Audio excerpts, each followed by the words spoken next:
Thanks for joining us today. During this webinar, we'll be talking about the Media Library, previously known as the Work Sample Banks, and the Media Library Selection Page, previously known as the Work Sample Select Page.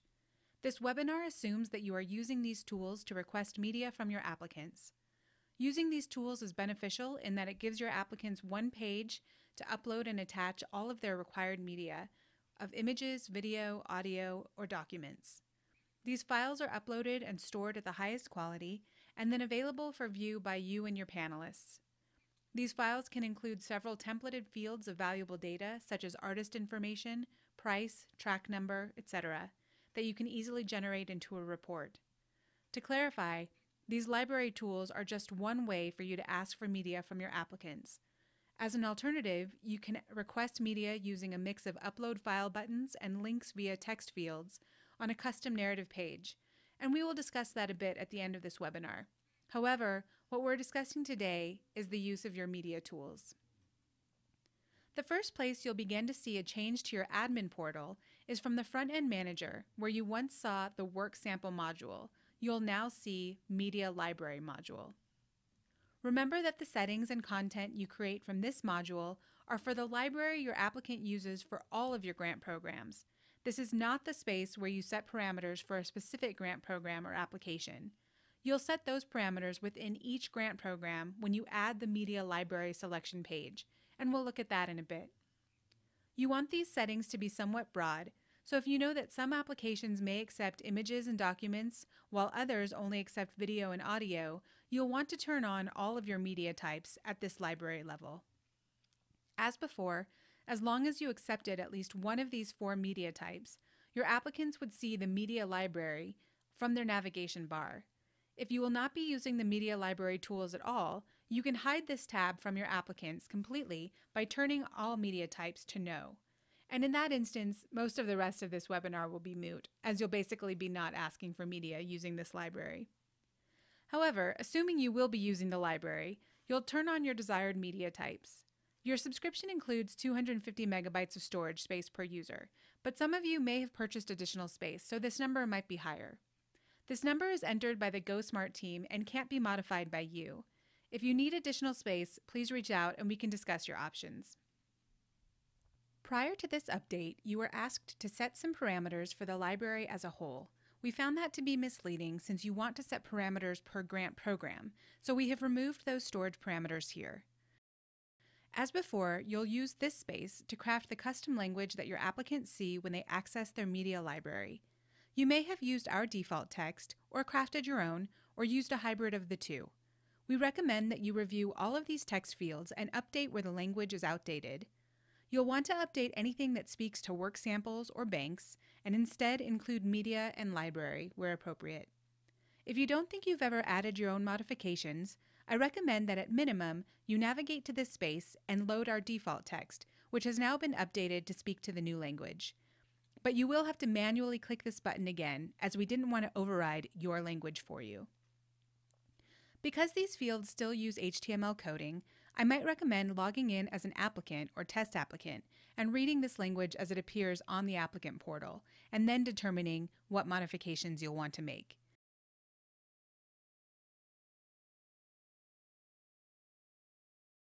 Use a website like Word to HTML to craft your own language here and add formatting if desired, or of course reach out to us if you need any help. That website for help, though, is Word to HTML, wordtohtml.net, if you want to try it on your own. The next space you may notice a difference is on your Cycles Editor subtab. If you already use a Work Sample Select page, now called Media Library Selection page, you will continue to see the outdated page type name as we see here. If you use the Create New Cycle or Create New Program tools to clone your cycle, this page will retain the old name every time it is cloned. This page type will only be named Media Library Selection page for new cycles, or if you delete an existing Work Sample Select page and add the page back in with the new name. This change will not be visible yet, but will hopefully be live in the coming days. I will let everyone know when this change occurs, and in the meantime, Recognize that Work Sample Select page and Media Library Selection page are interchangeable for the foreseeable future. Note that the title you give the page is what the applicants and panelists will see, so this language around the page type title is only visible internally to you and other admin. Within the page editor, you won't see many changes, but let's talk a bit about how we recommend you use these fields and settings. The first field, Info Instruction, should be used to let the applicant know what types of media you are requesting. It's also an ideal space to include any directives around how they should upload and save their files, such as using a certain naming convention or including additional fields available on the upload form, such as artist, info, size, track number, etc. This space probably needs the most attention from you because you likely have included language in this field that speaks to the outdated workflow and uses outdated terminology. Please navigate to this page in any grant program where you are using a Work Sample Select page and review and modify this language as necessary. The second text field has always been available, but many of you have not been using it. This text appears below the applicant's upload and attach tools, but above a preview of their selections. We recommend now using this space to reiterate that they should review the selections below before they submit. You can also use this space to speak to any desire to reorder the attachments if you want panelists to see media in a certain order. Lastly, you'll continue to use this space to set the file type, size, and number for this particular grant program. But remember, this is the space where you want to make those parameters, and the reason we took away the storage parameter at the library level was because the settings you create here are really what's most important and will dictate how your applicant provides their media for each individual grant program. These settings are reflected to your applicants in a succinct way on the front end, and we'll see that in just a moment. The last space you'll see the language change is when you pull a report of your applicant's media library attachments. As before, you'll navigate to the Custom Report Builder and select your desired data points and pages. Once you select your desired items and include a media library selection page and click Build, you'll see a second row of report options. These reports used to be titled Work Sample, but will now be appropriately named Media. As with your other reports, clicking View Media Report will open the report in an HTML version, which is not always so helpful if you want to manipulate or sort the data. Viewing online is great for a quick glance and a bird's eye view for a very specific set of data, but when you need to do something with the data, we usually recommend downloading the report to Excel, though it can actually be opened in Sheets, Numbers, OpenOffice, or other spreadsheet programs. Remember that this report will include all of the media files your applicants attached to the media library page for that cycle, and will include any of the additional data they may have included on that upload form. We'll turn now to the changes your applicants will see on their portal. Where applicants once saw Manage Work Samples along the top navigation bar, they will now see Media Library. As previously mentioned, applicants will only see this tab if you have at least one media type turned on from your Media Library module. In the library, you create the welcome language as well as the language that appears beneath each media type button. Most of the language in these spaces likely speaks to work samples and banks, and this language is now outdated. Remember to navigate to the Front-End Manager, Media Library Module, Text section, and review and modify this language to include new terminology of media and library. If you feel you've never added your own custom language here before and don't intend to now, I recommend simply clicking the Load Default Text link and using our canned language. Along with all of the other functionality of this welcome page, applicants will see how much of their allotted space has been used and how much is remaining. After selecting a media type by clicking the button, applicants are taken to the library for that media type. Clicking any of the other buttons would have taken them to the audio, video, or document library, respectively. Again, you manage the custom language here, and loading our default language will be sufficient if you don't intend to craft your own or add custom directives.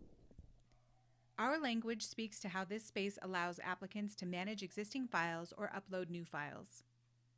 To manage their existing files that have previously been uploaded, applicants will see the same functionality as before, but the buttons have received a facelift. From Details, applicants can view their larger file and any additional data that they may have included when they uploaded the file. Modify allows them to change any of that existing data. Duplicate is most helpful if they have a committed file but need to change something before they add the file to a different form. And they can of course remove files that are no longer necessary, which will allow them to free up space in their library. As a reminder, a file is committed if it is attached to an application interim or final report that is currently in progress. Once that form is submitted, the system makes a copy of the file and releases the original so it is no longer committed. Committed files can be attached to multiple forms at the same time. The only advantage to duplicating a committed file is a very specific instance when the applicant may choose to submit 2 or more versions of the same file at the same time. This is much more common for an artist who may submit one file of their artwork with certain artist details, say a set price, and attach it to another form showing a different price. It will be much more rare that your applicants will need to manipulate the same file for multiple submissions, but in this instance, they would duplicate the original, modify the copy, and move forward without having changed the original while it is currently attached to an in-progress form. Applicants can upload new files by clicking the Add button. From the upload form, they will see our hard-coded language, which we have updated to reflect some of these changes. They are being told to look for your directives with regard to uploads. If you need them to fill out certain fields or use a specific naming convention, the best space to tell them this is on the Media Library Select page within the application, interim, or final report. They will read that directive just before coming here to upload or modify their files. If you have blanket directions that apply to 100% of your applicants and 100% of your grant programs, such as adding your logo to all images, you might add that directive on the library, the page just before this, and they will read that directive immediately before coming to this space to upload or modify. We have removed some superfluous language with regards to marking a file digital or physical. All files should be digital, and if you are going to accept physical media, such as thumb drives, DVDs, or CDs, we recommend building that ask into your application, interim, or final report, though we always recommend only allowing for digital media to be submitted. We have removed a line about applicants not including their names in the name of the file, and we have removed some superfluous directive language that is now outdated. We have also truncated the larger form by hiding all the fields that have never been required. Again, if you want applicants to fill out any of these fields, please add that directive to the Media Library Select page, the library on the page before, or elsewhere on your site where you're defining your media expectations. Remember that if you are asking applicants to utilize this library, you will also need to include a Media Library Selection page, previously Work Sample Select page, in your cycle. Remember that you can only add this page once to your cycles, so if you utilize it in your application, you cannot also use it in your interim or report form. So if you've included this page in an application or report, let's look at what your applicants will now see. As before, applicants will see your custom page title displayed in the table of contents and atop the page. They will also continue to see your custom language from the info instruction section. This is the space I recommend adding all directive language with regard to what types of media you're requesting, and if you have any requirements about naming conventions or which, if any, of the additional fields they should complete on the upload form. We can provide you with our canned language that you might want to include to walk them through the tools below. Regardless, I recommend that you navigate to this page in any of your existing programs and updating the info instruction language to match the new changes. The Attach section is hugely different from what was previously visible. Each media section now contains a single Attach button for each of your accepted media types. In the gray box, applicants will see your file size and number parameters as set by you on the back-end editor for this page. These instructions will appear in red if an applicant does not meet or exceeds your parameters, and they will not be able to submit until they rectify their selection to meet your requests. Once a media button is clicked, they will see their existing files. To select any of these files, they will just click the checkbox or boxes and click Save. After the page regenerates, they'll see their selections below.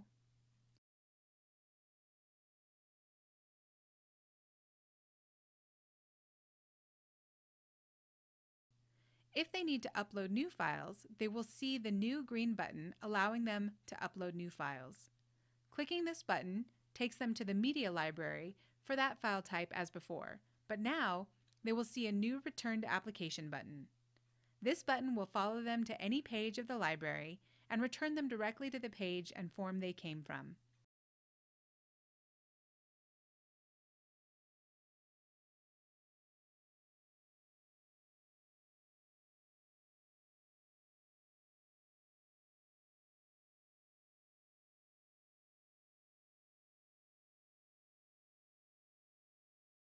After an applicant is returned to this page, they will need to click the Media button again and check off the boxes for the file or files they just added to the library.